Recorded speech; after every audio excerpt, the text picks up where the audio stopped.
Today I want to talk about a blood pressure medication that you have been taking every day. Maybe it is Amlodipine, maybe it is Losartan, maybe it is Lisinopril, maybe you are taking one of them, maybe you are taking two. Maybe your doctor has had you on one of these for so long that the name on the bottle barely registers anymore. It is just the pill you take, the one that sits next to your coffee cup, in the morning, or on your nightstand with a glass of water. You swallow it, you move on, you go about your day. And that routine has probably kept you alive in ways you do not fully appreciate yet. I want to take some time today and walk you through 9 critical things that every senior taking Amlodipine, Losartan, or Lisinopril should know. These are the things that are rarely explained clearly, the things your pharmacist probably did not have time to sit down and tell you, the things your doctor may have mentioned briefly in a 15-minute appointment that was already packed with other concerns. These are not obscure medical details. These are practical, real-world things that affect how safely and how effectively these medications work for you every single day. By the end of this conversation, you will understand your own medication better than most patients ever do. You will know what to watch for, you will know what to bring up with your doctor, and you will have a clearer, more confident sense of the medication that is working inside your body right now as you listen to this. My name is Dr. Adrian Vale, and this is one of the most important conversations we will have together. Stay with me through all 9 points, because I promise you, at least 2 or 3 of them will be things nobody has ever told you, and they genuinely matter. Before we get into the 9 things, let me give you a brief foundation so you understand what each of these medications actually is and why your doctor chose it for you. Amlodipine belongs to a class of medications called calcium channel blockers. It works by relaxing the smooth muscle in the walls of your blood vessels. When those vessels relax and widen, blood flows through them with less resistance, and your blood pressure comes down. It is taken once a day. It has a long duration of action. And for many seniors, it works reliably and predictably, with fewer of the bothersome side effects that some older blood pressure medications are known for. Losartan belongs to a class called angiotensin receptor blockers, often shortened to ARBs. It works by blocking a substance in your body called angiotensin II that normally tightens blood vessels and causes your kidneys to hold on to sodium and water. By blocking that substance, Losartan allows the vessels to relax and helps your kidneys manage fluid more efficiently. Blood pressure comes down. Lisinopril belongs to a closely related but different class called ACE inhibitors. It works by blocking an enzyme that produces angiotensin II in the first place. So while Losartan blocks angiotensin II after it is made, Lisinopril prevents much of it from being made at all. The result is similar. Blood vessels relax. The kidneys handle sodium and fluid more efficiently. Blood pressure drops. All 3 of these medications are among the most widely prescribed blood pressure medications in the world. They have been used for decades. They have been studied extensively. And for the right patients, they do important, life-preserving work. I want to say that clearly before we go any further. I am not here to tell you to stop your medication. High blood pressure in older adults is one of the most critical conditions to manage, because uncontrolled blood pressure leads to strokes, heart attacks, kidney failure, dementia, vision loss, and a cascade of problems that steal years and quality of life. Your medication is doing something valuable for you every single day. What I am here to do is walk you through 9 things that will help you take that medication more safely, more effectively, and with a better understanding of what is happening inside your body. Some of these may surprise you. Some of them will give you specific questions to bring to your doctor. All of them matter. Let us begin. The first critical thing every senior must know is that the time of day you take your medication can actually matter more than you think. Most patients are told to take their blood pressure medication in the morning, and that is often fine. But here is what many seniors are never told. For some patients, taking their medication at night before bed produces better blood pressure control and may even offer better protection for the heart and kidneys. This is because blood pressure naturally follows a pattern throughout the day. It typically rises in the morning, stays elevated during the day, and is supposed to dip at night during sleep. In many seniors, that nighttime dip disappears. Blood pressure stays elevated even while sleeping, and this pattern, called non-dipping, is associated with higher risk of cardiovascular events.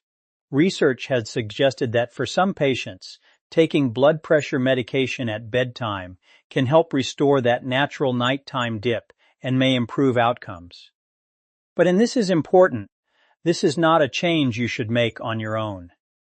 Taking certain blood pressure medications at night can also increase the risk of blood pressure dropping too low while you sleep, which brings its own dangers, especially for seniors.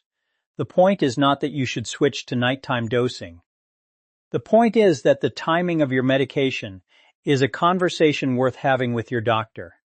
If you have always taken your pill in the morning, because that is what someone told you years ago, and no one has revisited it since, bring it up. Ask whether your specific medication, your specific blood pressure pattern, and your specific health profile might benefit from a different timing. This is the kind of small adjustment that can make a meaningful difference, and it is rarely discussed. The second critical thing is the relationship between these medications and your kidneys, and it is more nuanced than most patients realize. Losartan and Lisinopril both directly affect how your kidneys work. For most patients, this effect is actually protective. These medications reduce the pressure inside the tiny filtering units of the kidneys and can slow the progression of kidney disease, which is why they are often specifically chosen for patients with diabetes or early kidney decline. But here is the part that seniors are rarely told clearly. These same medications can sometimes cause kidney function to worsen, particularly under specific circumstances. If you become dehydrated from illness, from not drinking enough fluids, from hot weather, or from a stomach bug that causes vomiting or diarrhea, your kidneys become vulnerable. The protective effect of Losartan or Lisinopril can flip and become harmful when there is not enough fluid volume in your body to support normal kidney function. This is why your kidney function should be monitored through simple blood tests, particularly when you first start these medications, when doses are changed, and periodically throughout the time you take them.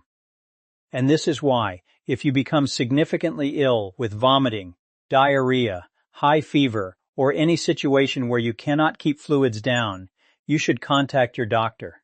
There are situations where these medications need to be temporarily paused until you recover.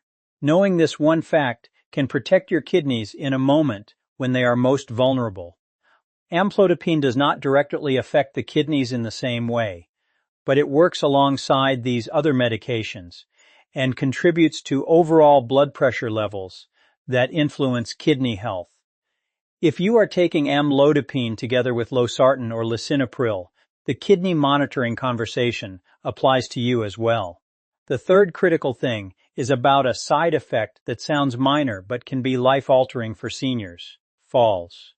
I want to spend a moment on this because I believe it is the single most underappreciated risk of blood pressure medication in older adults. All three of these medications lower blood pressure.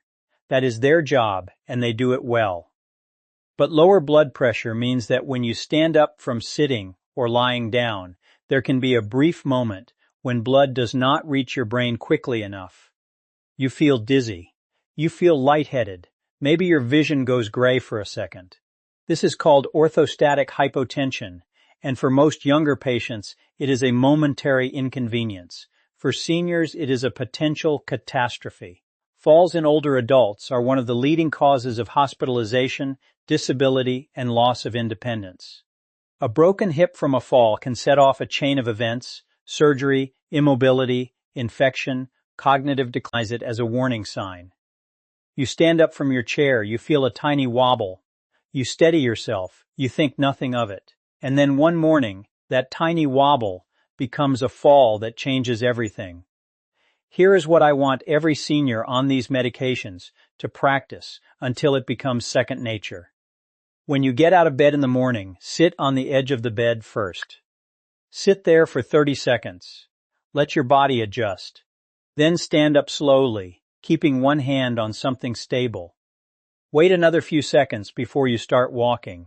Do the same thing when you stand up from a chair, from the couch, from the toilet, every single time.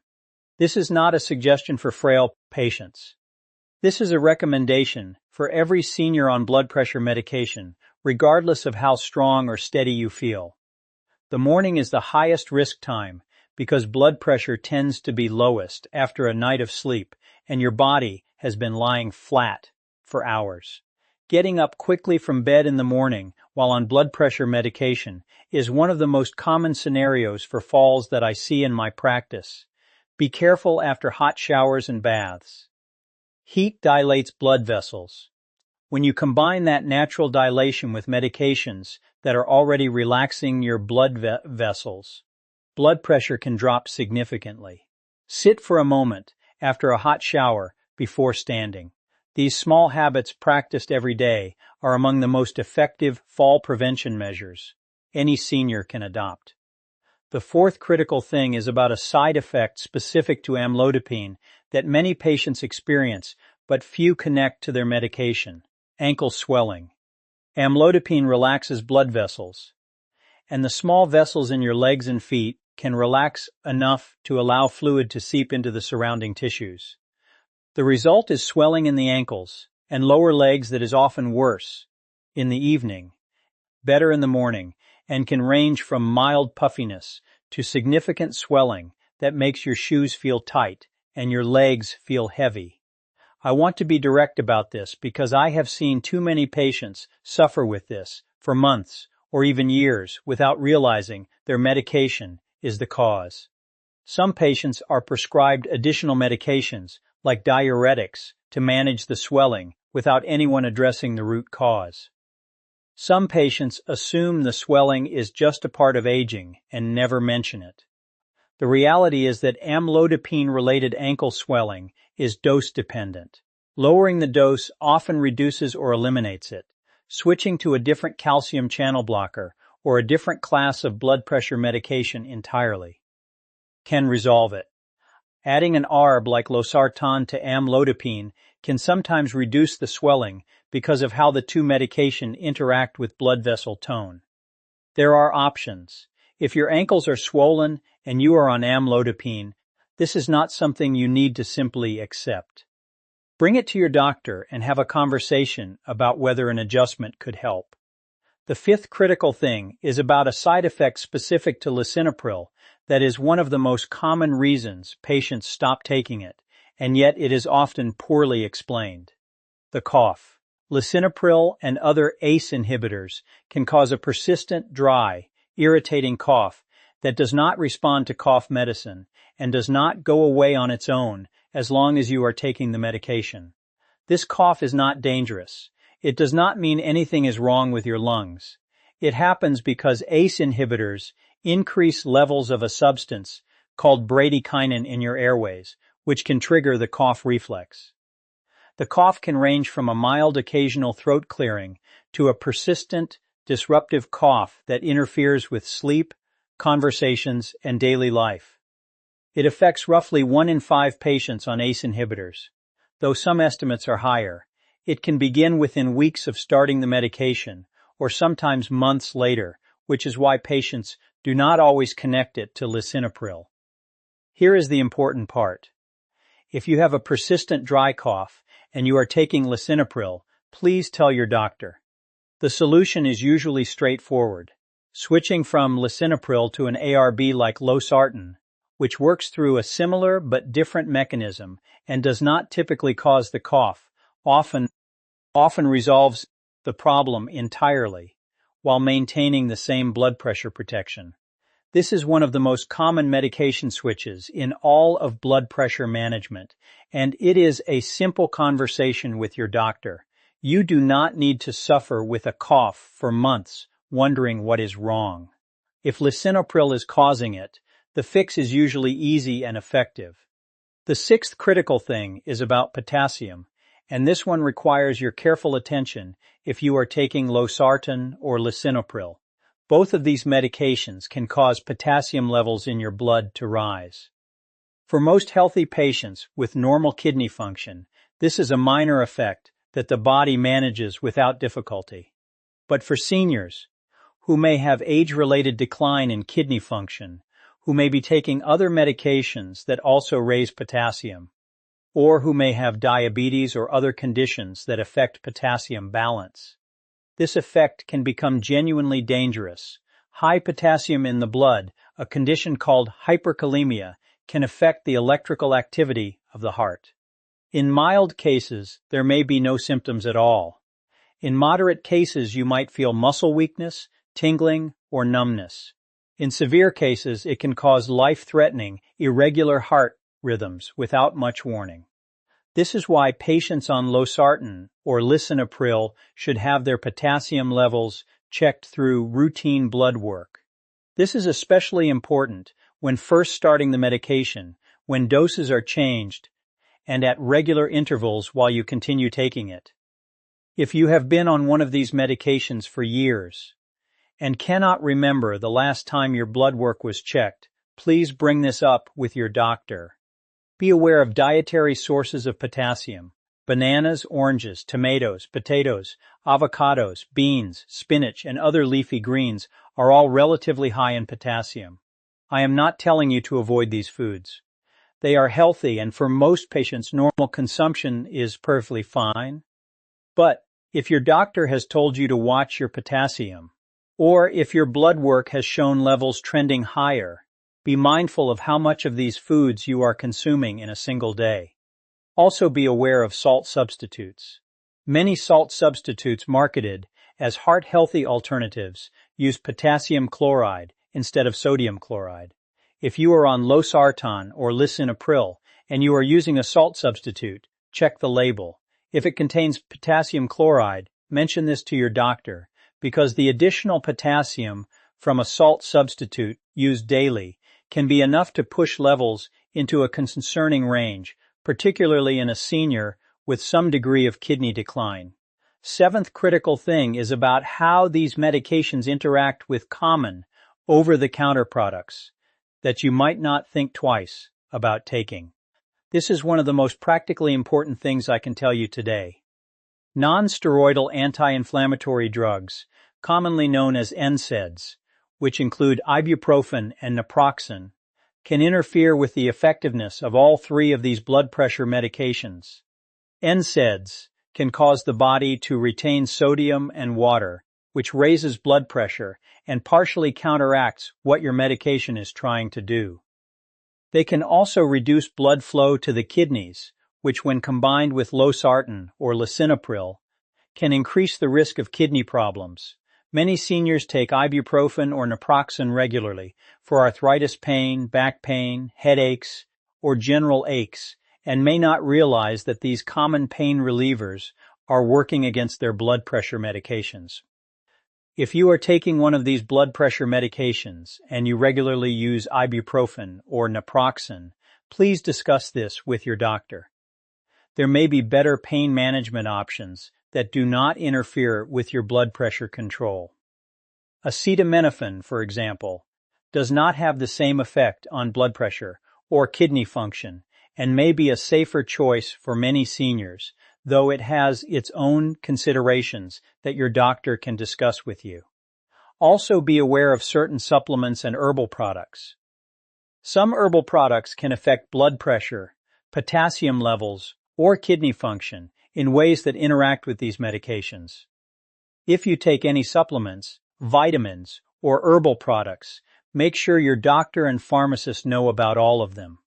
The interaction between your blood pressure medication and an over-the-counter product could be more significant than you realize. The eighth critical thing is about monitoring your blood pressure at home. And I want to explain why this is one of the most valuable things you can do for your blood pressure at home. And I want to explain why this is one of the most valuable things you can do for yourself. A simple automated blood pressure cuff that fits around your upper arm is one of the most useful medical tools a senior can own. They are widely available, relatively inexpensive, and easy to use. Home blood pressure monitoring gives you and your doctor information that cannot be obtained from occasional office visits alone. Here is why this matters.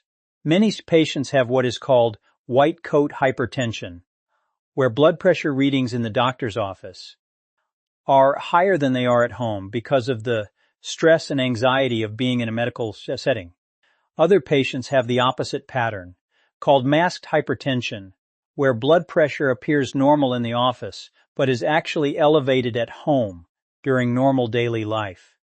Without home monitoring, these patterns can be missed, which means your medication may be adjusted based on readings that do not reflect your true blood pressure.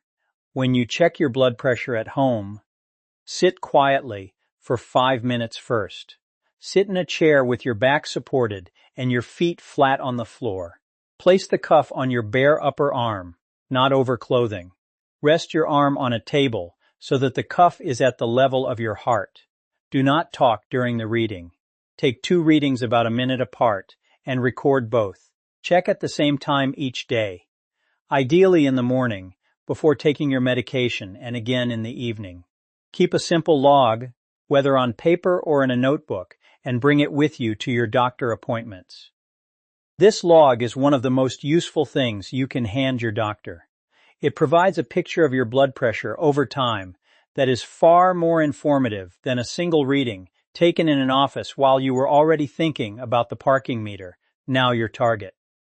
For most seniors, a blood pressure target of around 130/80 is often recommended, though this can vary based on your individual health profile, your age, your other conditions, and your doctor's assessment. If your home readings are consistently well above or well below this range, share that information with your doctor. It may lead to an adjustment that improves your control and reduces side effects. The 9th critical thing, and the one I want to leave you with, is about the most dangerous mistake seniors make with blood pressure medication. Stopping it without medical guidance. Blood pressure medication controls your blood pressure. It does not cure it. When you take Amlodipine, Losartan, or Lisinopril every day, and your blood pressure readings look good, it is tempting to think the problem is solved. Some patients conclude that because their numbers are normal, they no longer need the medication, they stop taking it. And their blood pressure, freed from the medication that was controlling it, rises back up, sometimes gradually, sometimes quickly, sometimes dangerously. A sudden rise in blood pressure after stopping medication can cause what is called a hypertensive crisis, with blood pressure reaching levels that put you at immediate risk for stroke, heart attack, or damage to your kidneys and other organs. Even if the rise is more gradual, the return of uncontrolled blood pressure begins silently doing damage to your blood vessels, your heart, your brain, and your kidneys long before you feel any symptoms. High blood pressure is called the silent killer for exactly this reason. You cannot feel it doing damage until the damage is done. If you feel that your medication is causing side effects you cannot tolerate, if you are wondering whether you still need it, if your circumstances have changed and you want to reassess, all of these are completely valid reasons to have a conversation with your doctor. What they are not is a reason to stop on your own. The path forward is always a conversation, never a unilateral decision to stop. Your doctor can taper the dose, switch to a different medication, adjust the timing, or in some cases where significant lifestyle changes have been made, carefully and gradually reduce medications under close monitoring. But this must be done with medical supervision because the consequences of uncontrolled blood pressure in seniors are simply too serious. Those are the 9 critical things that every senior taking amlodipine Losartan, or Lisinopril should know. Let me bring them together for you. The timing of your medication may matter more than you think. Your kidneys need monitoring and protection, especially during illness. Fall prevention through careful position changes is one of the most important habits you can develop. Ankle swelling from amlodipine is treatable and not something you must accept.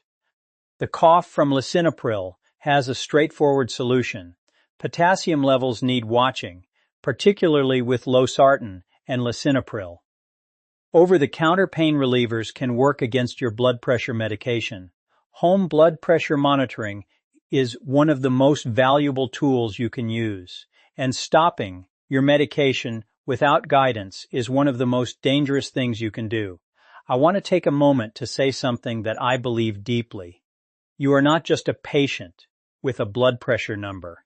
You are a person with a life that matters, with people who love you, with things you still want to do and see and experience. The medication in your medicine cabinet exists to protect that life. It exists to keep your brain sharp, your heart strong, your kidneys working, your blood vessels intact, so that you have the years ahead of you that you deserve. But medication alone is not the whole picture. How you take it, when you take it, what you watch for, what you communicate to your doctor, how you manage the small daily habits that keep you safe. These are the things that turn a prescription into genuine protection. This is what informed partnership with your own health looks like. Not passively swallowing pills, but actively understanding what those pills are doing and working with your medical team to make sure they are doing it as well as possible for you, specifically. Has anyone in your life ever sat down with you and walked through the specific things to know about your blood pressure medication? Has anyone explained what to watch for, what to bring up at your next visit? What habits can keep you safer every day? For most patients, the honest answer is no, and that is not because your doctor does not care. It is because a 15-minute appointment with a dozen things to cover does not leave time for this kind of detailed conversation. If this has helped you, I want you to do something for me. Share it with someone who needs it. A parent, a spouse, a friend, a neighbor who takes one of these medications every day and has never had this conversation. The information we have covered today could prevent a fall. It could prevent a kidney injury. It could prevent someone from stopping their medication and suffering a stroke.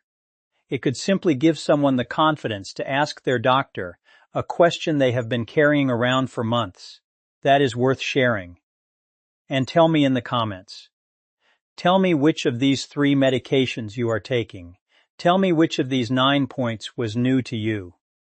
Tell me what side effects you have noticed. Tell me what question you are going to bring to your next appointment.